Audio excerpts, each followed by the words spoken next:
5 Republican candidates will be on the primary ballot for governor in a few weeks, but only 4 of them were at a televised debate Wednesday. That's because Ralph Rebandt didn't poll high enough to qualify to make the stage. Despite that, he's still confident he has a shot at winning the race, and the former pastor recently told me once he does, bringing God back into our culture is the top of his list. Take a listen. I tell people that I'm about truth, transparency, and accountability. And I tell people I'm going to stand before God one day and give an account for whatever I do and whatever I say. So why shouldn't Michigan and the citizens know what I do, what's going on in my office? I'm happy to be very transparent. How do you see the whole abortion issue playing out here in Michigan? I'm pro-life. I believe that life begins at conception, and science supports that. That baby, I'll just say, is not the woman's body. Science proves that. I'd be happy to chat with anybody about that, but it's very true that the DNA of that baby that's been aborted is different than the mother's. Do you think society, as it is currently, is open to bringing the church and state back together?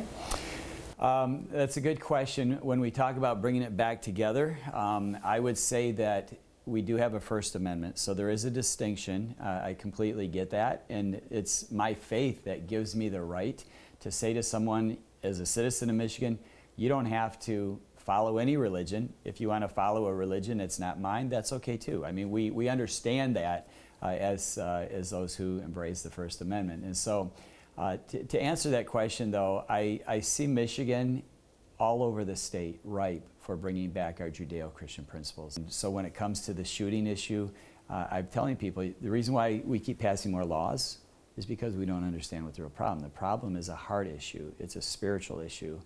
And as I've been a pastor for 35 years, I've seen God change people's anger and lack of direction and depression and give them meaningful lives. We've taken God out of the classroom, we've taken God out of the courtroom, and we've taken God out of culture.